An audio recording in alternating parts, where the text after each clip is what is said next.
Hello दोस्तों, आप सभी का हमारे यूट्यूब चैनल एग्री सर्वोत्तम पर बहुत बहुत स्वागत है। तो आज के इस वीडियो में हम बात करने वाले हैं कि जो आप पीजी में एडमिशन ले रहे हो आईसीआर के थ्रू, उसके अंदर कौन कौन से डॉक्यूमेंट्स की रिक्वायरमेंट होने वाली है उसकी हम इसमें बात करेंगे। तो पीजी के एडमिशन्स आप 30% सीट्स में लोगे वहाँ पे स्टेट एग्रीकल्चर यूनिवर्सिटीज़ के अंदर, ठीक है। लेकिन जो आईसीआर की डीम्ड यूनिवर्सिटी है या फिर सेंट्रल एग्रीकल्चर यूनिवर्सिटीज़ है, उसके 100% सीट्स पे आपको एडमिशन मिलेगा आईसीआर पीजी की काउंसलिंग के थ्रू। ओके, तो चलिए आगे बात करते हैं। तो आप जब डॉक्यूमेंट्स अपलोड करोगे ना, तो उसमें आपको दो तरह के डॉक्यूमेंट्स की रिक्वायरमेंट होगी। तो पहला तो वो यानी कि आपको ऑनलाइन अपलोड करना है।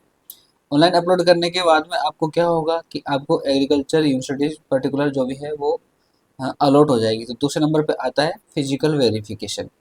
ठीक है, फिजिकल वेरिफिकेशन के टाइम पे आपको यहाँ पे ओरिजिनल डॉक्यूमेंट्स की हार्ड कॉपी शो करनी है, यानी कि उनको दिखानी है और देनी भी है। वो वहाँ पे वो अपने पास रखेंगे, ठीक है। तो उन्हीं डॉक्यूमेंट्स की यहाँ पे हम बात करते हैं कौन कौन से वो चाहिए होंगे। तो सबसे पहला है आपका जन्म प्रमाण पत्र यानी कि बर्थ सर्टिफिकेट, ठीक है। तो वो दोनों टाइम पे चाहिए आपको, ऑनलाइन काउंसलिंग के टाइम पे एंड फिजिकल रिपोर्टिंग के टाइम पर भी, ठीक है। यहाँ पे आप देख सकते हो। उसके बाद अगर मान लो आपके पास सर्टिफिकेट नहीं है तो आपके 10th की मार्कशीट भी चलेगी, उसके ऊपर भी आपके यहाँ पर डेट ऑफ बर्थ लिखा हुआ रहता है। फिर ऑल सर्टिफिकेट्स यानी कि मार्कशीट ग्रेड रिपोर्ट जो भी होती है आपके पास 10th की एंड 12th की दोनों ही चाहिए दोनों टाइम पर। फिर जब आप फाइनल ईयर मार्कशीट, अगर आपको पीजी में एडमिशन लेना है तो आपको बीएससी एजी की फाइनल मार्कशीट चाहिए। एंड आप पीएचडी में एडमिशन ले रहे हो तो आपको एमएससी की फाइनल मार्कशीट यहाँ पर चाहिए। उसको ऑनलाइन काउंसलिंग में भी अपलोड करना है एंड फिजिकल रिपोर्टिंग के टाइम पर भी प्रोवाइड कराना है। एंड दूसरा आपको चाहिए एप्लीकेशन फॉर्म। जो एप्लीकेशन फॉर्म है, आपको जब आपने फॉर्म भरा था एनटीए का, वो वाला फॉर्म आपको यहाँ पे चाहिए। उसके बाद में आप जब फॉर्म भरा था फिर उसके बाद क्या है, एडमिट कार्ड। तो एडमिट कार्ड भी आपको चाहिए, यहाँ पे अपलोड भी करना ऑनलाइन काउंसलिंग में एंड फिजिकल काउंसलिंग में ये भी आपको शो करना है, ठीक है। तो admit card issue by the NTA and जो कंफर्मेशन पेज था, मैंने बोला एप्लीकेशन फॉर्म का कंफर्मेशन पेज था, वो भी चाहिए। यहाँ पे दोनों टाइम चाहिए, ऑनलाइन में भी एंड ऑफलाइन टाइम पे भी। फिर एडमिट कार्ड के बाद में क्या आता है, रैंक कार्ड। रैंक कार्ड भी आपको चाहिए, अपलोड भी करना है ऑनलाइन काउंसलिंग के टाइम पे एंड वहाँ पे आपको वेरिफिकेशन टाइम पे दिखाना है। फिर अगला आता है अलॉटमेंट लेटर।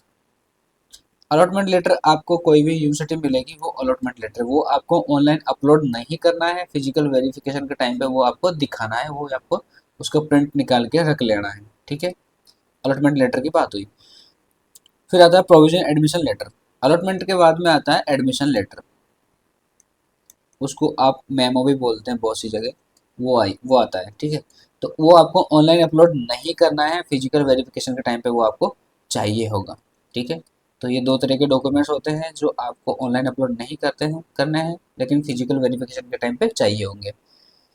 फिर पासपोर्ट साइज का कलर फोटोग्राफ चाहिए आपको, सेम कौन सा जो आपने अपलोड किया था फॉर्म भरते टाइम, वही आपको ऑनलाइन अपलोड करना है फिजिकल वेरिफिकेशन के टाइम पे, वही चाहिए। अगर वो नहीं है तो दूसरा भी चलेगा, ठीक है। फिर आधार कार्ड या कोई भी जो आपने आईडी दी थी फोटो सहित, कहाँ पर, जब आपने फॉर्म भरा था एप्लीकेशन फॉर्म उस टाइम पे, वही यहाँ पर चाहिए फिजिकल टाइम पे भी एंड ऑनलाइन टाइम पे भी, ठीक है।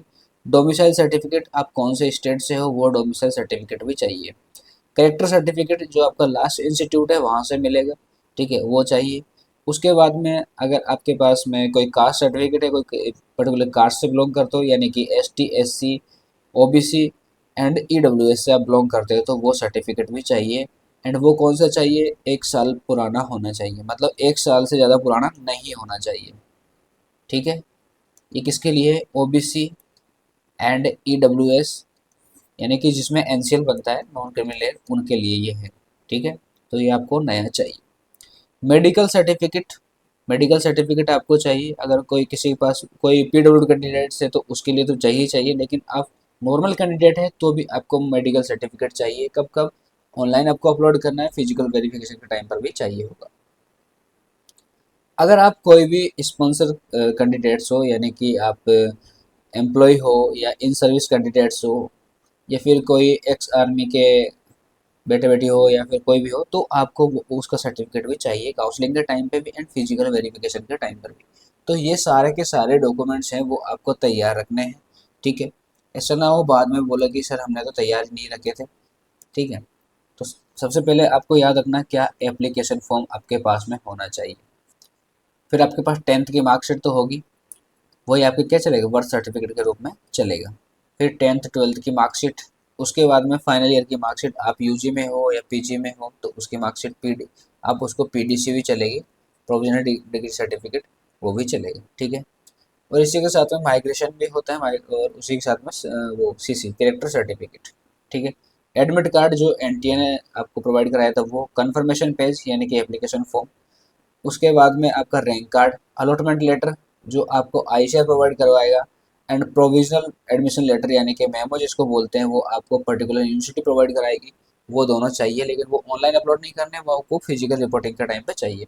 पासपोर्ट साइज के फ़ोटो 4 तरह के होने चाहिए, मतलब 4 होने चाहिए नंबर में, आधार कार्ड या कोई और भी जिसमें आपके पास में पर्टिकुलर आपका फ़ोटो लगा हो वो, ठीक है। डोमिसाइल सर्टिफिकेट, सीसी यानी कैरेक्टर सर्टिफिकेट, एंड आपका यहाँ पे कास्ट सर्टिफिकेट, कैटेगरी सर्टिफिकेट जिसको आप बोलते हो। मेडिकल सर्टिफिकेट भी आपको चाहिए, या फिर आपको स्पॉन्सरशिप सर्टिफिकेट यानी कि आप किसी के through sponsor in service candidate हो तो आपको वो चाहिए, ठीक है। तो ये जनरल डॉक्यूमेंट्स का बात हुई, ये आपको चाहिए चाहिए, ये आप तैयार रखिए, बाद में ऐसा ना हो कि आपको पछताना पड़े। Thank you so much.